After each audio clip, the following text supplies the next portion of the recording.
First of all, welcome to Belgium. Thank you.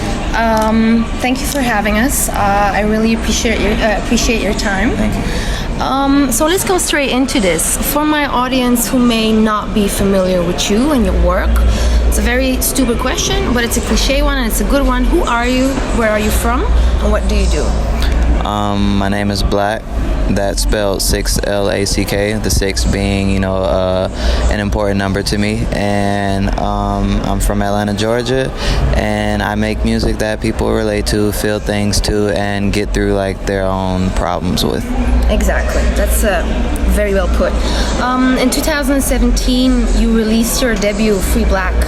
Looking back to that project, how would you describe it for people who have not heard it, and what did that album do for your career so far?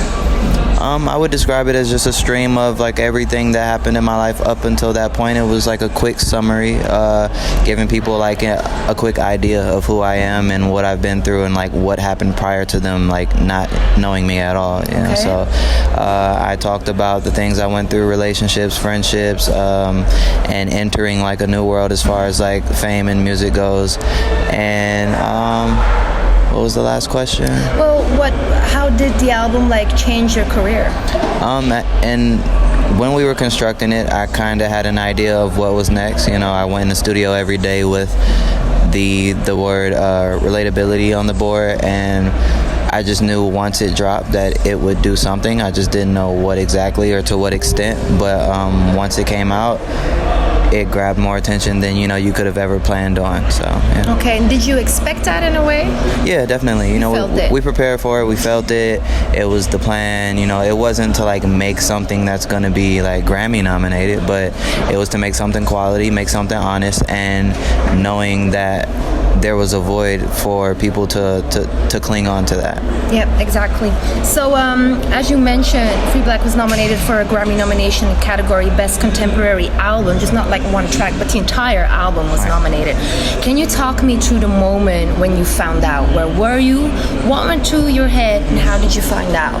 I think I was on the tour bus, and I think I woke up to like Twitter mentions and seeing like just a notification that it was Grammy nominated, and I was just like, I saw people talking about it and kind of went back to sleep, brushed it off like, yeah, not really, like it must be like another just joke on the internet. So yeah, kind of shrugged it off, woke up, and then realized it was a real thing. So of course, I get to texting the producers and my friends and everybody's like, congrats. But it was a cool moment, because I remember being in the studio and thinking, like, we'll get to that point one day. Not this is that point, not the start. So, yeah. Yeah, well, congratulations again with that beautiful accomplishment.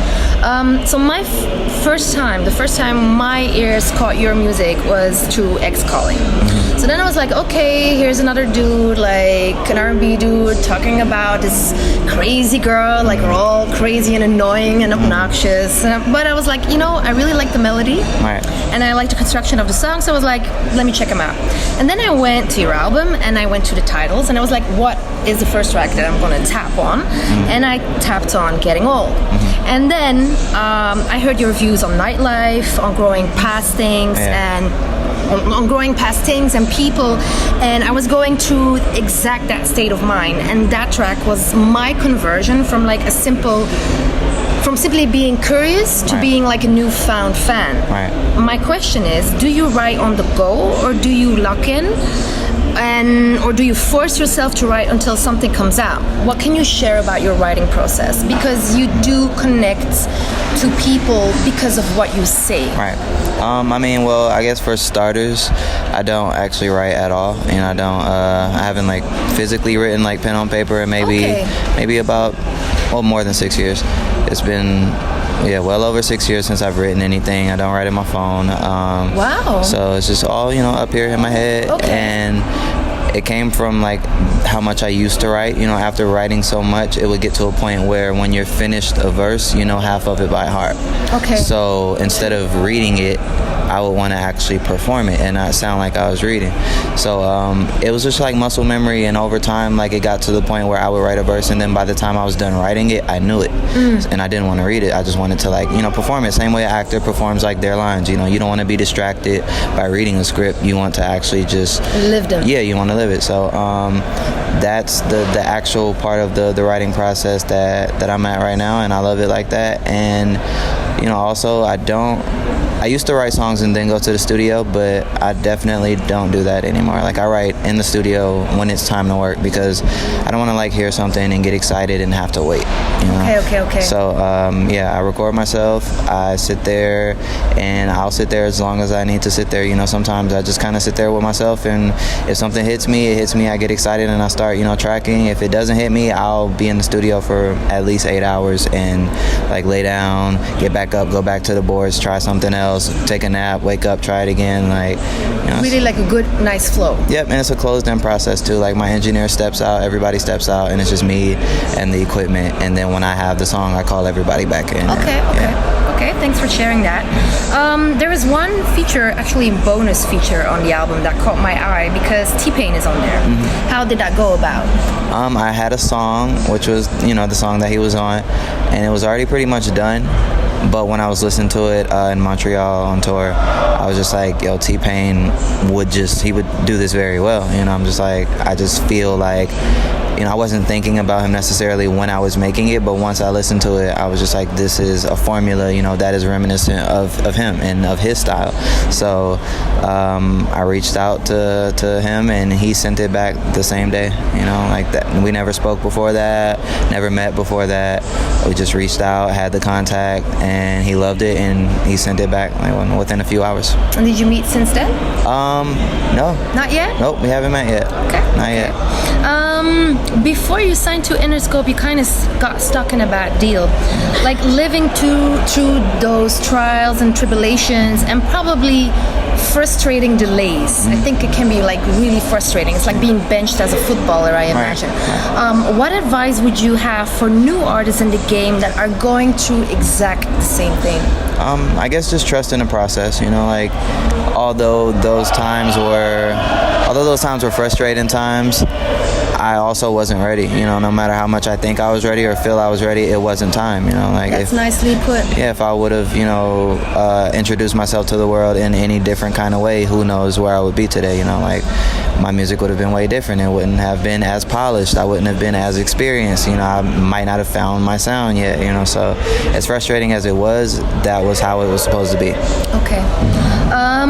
Let's talk about your friend J.I.D. I'm going to repeat that question. So let's talk about your friend J.I.D. I noticed you have at least 4 tracks with him, 5 tracks that are out, whether it's with him or his Spillage Village collective. Can you elaborate a bit on your relationship with them, being that they are also part of what I consider a super fresh and diverse wave of artists coming from Atlanta? Yeah, those guys are family to me.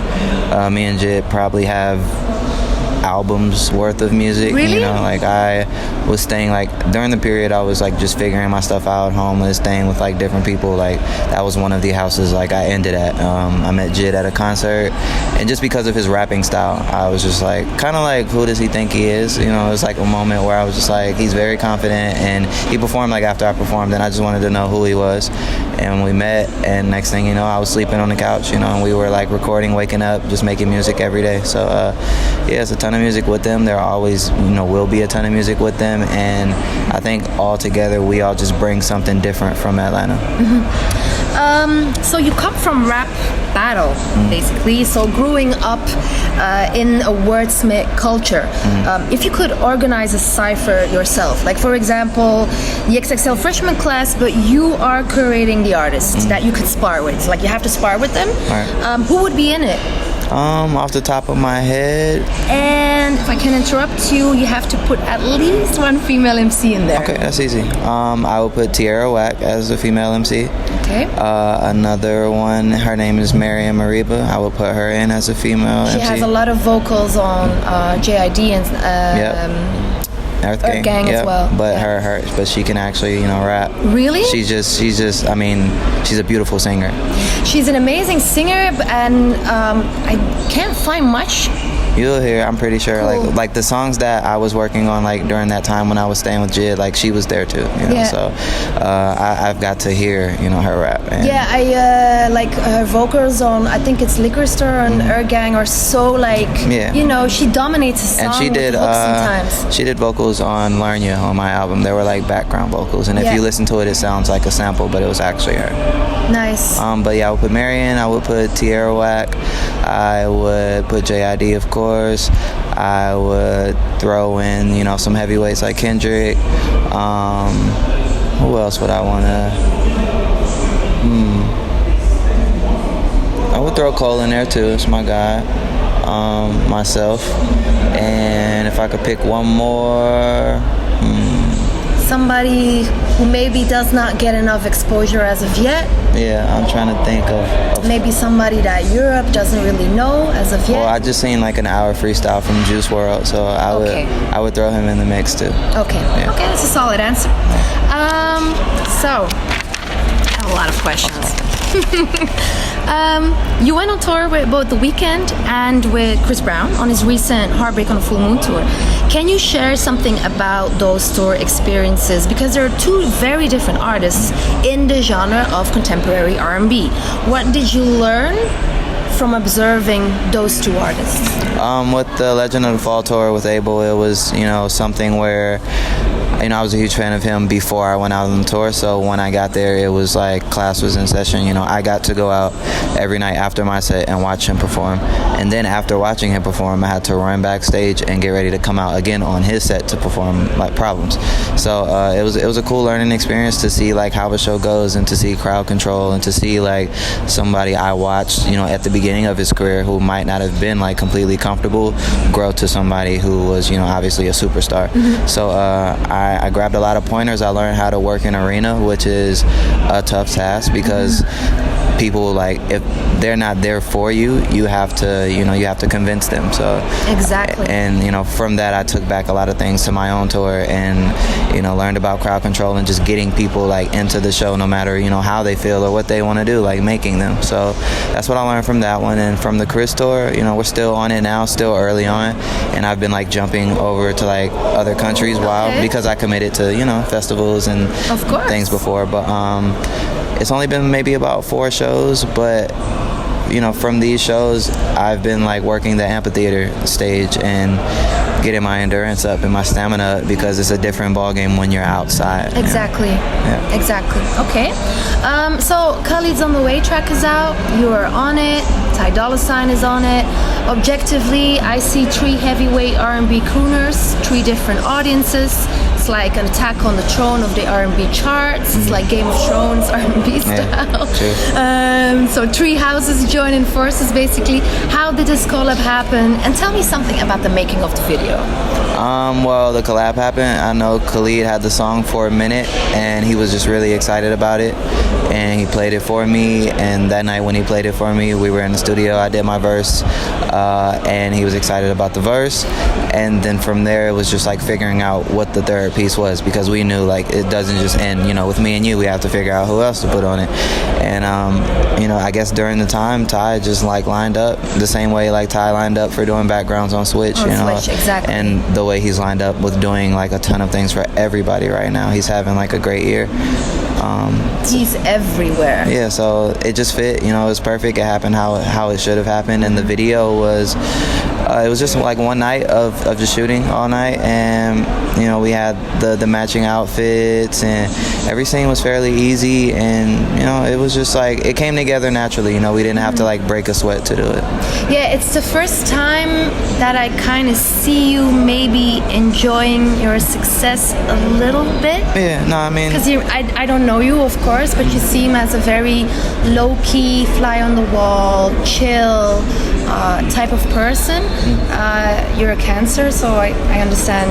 I'm a Cancer moon, so like a lot of emotions. Yeah. So I saw like a sparkle in your eyes, like you're actually having fun. Yeah, because in addition to to the music, and to actually just not, I'm not a naturally upset person. Like the music is reflective, but I'm perfectly fine. But in that moment, like Khalid is like actually my little brother, so okay. To be able to do something like with people that I love and I'm close with is like, it's always a good moment. The same way I would be if I was with my best friends, from my hometown, or if I was with a girlfriend. Like Khalid is my my family. So in that moment, it's like, this is cool that we get to do this together and that people get to see it and love it. Okay. So let's talk about the now. Let's talk about the future. Your new track Switch is out.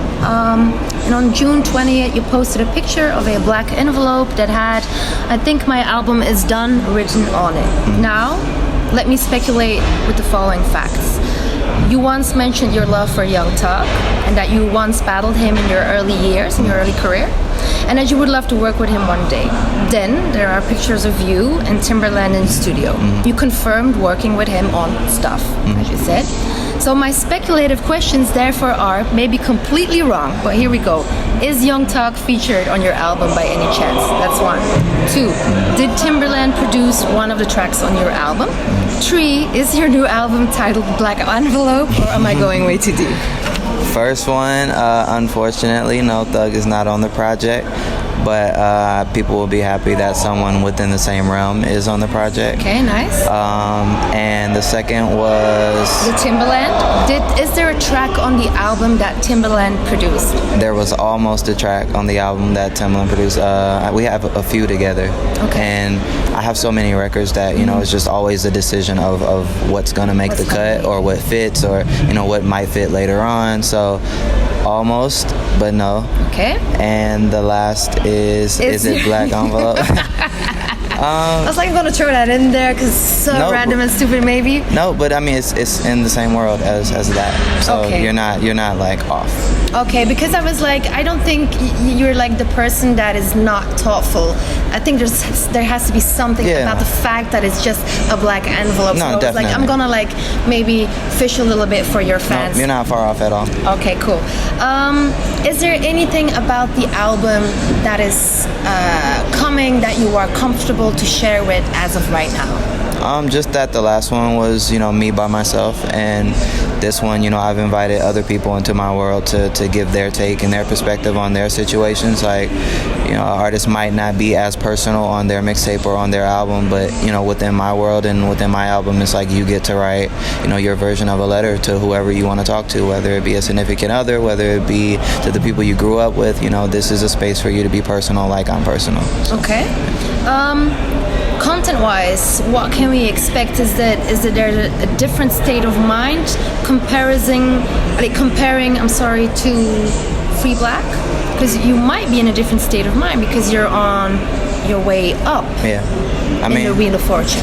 I think it's an extension of Free Black. I think that being like the only body of work I've ever put out, it was relatively short, and I just feel like I had more to build off of that. And the progression is there.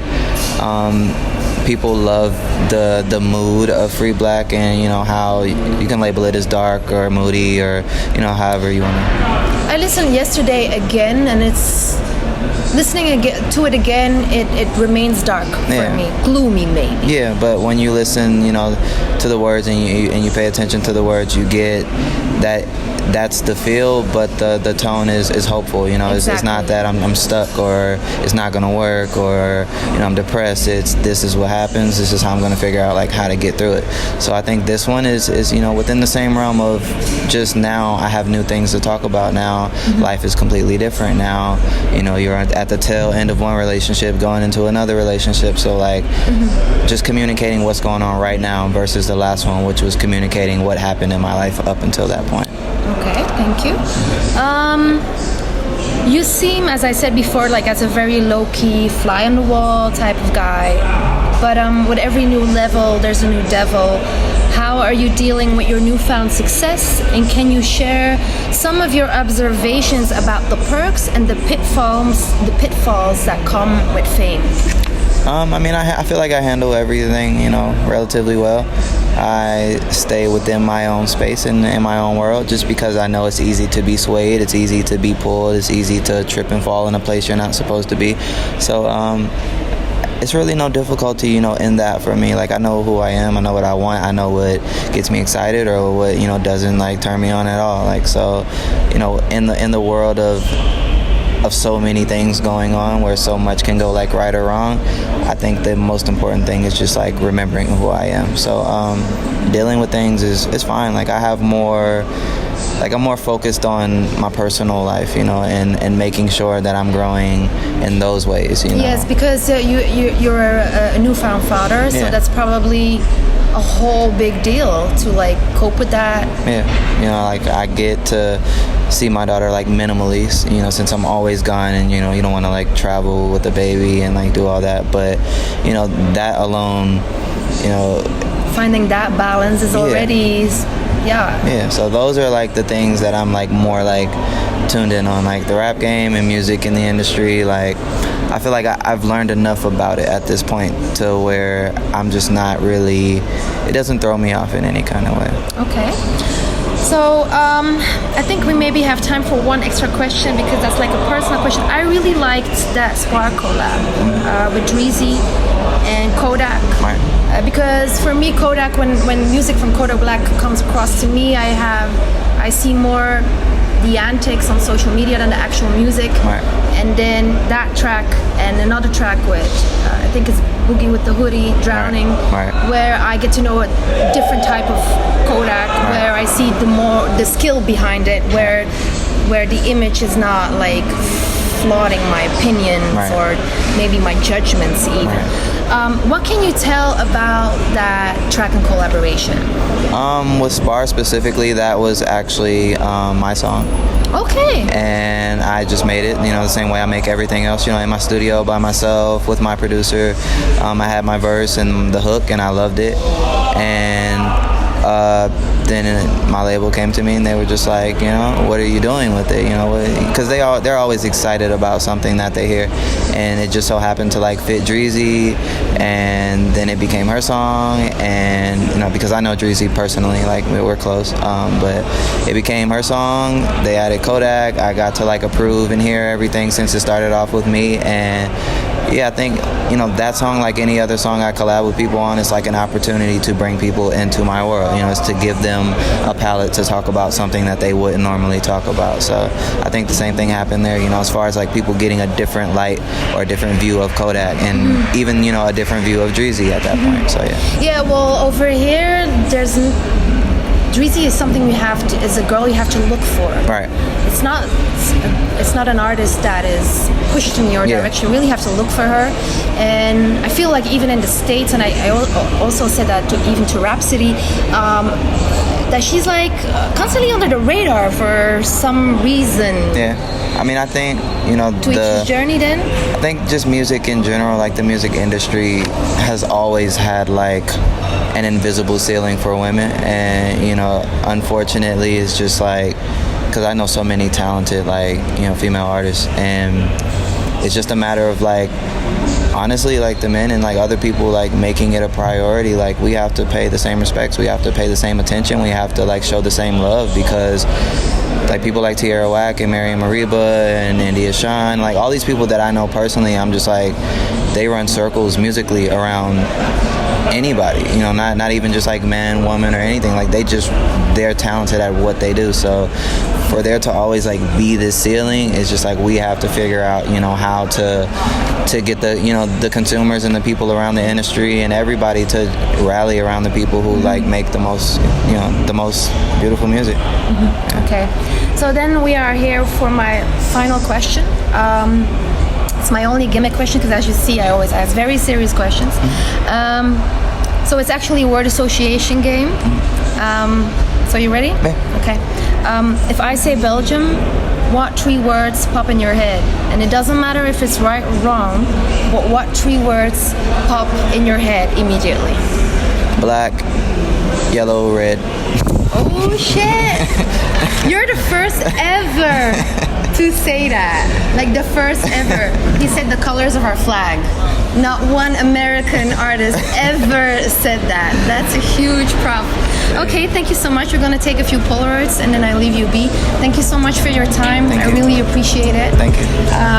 Okay, and that's it.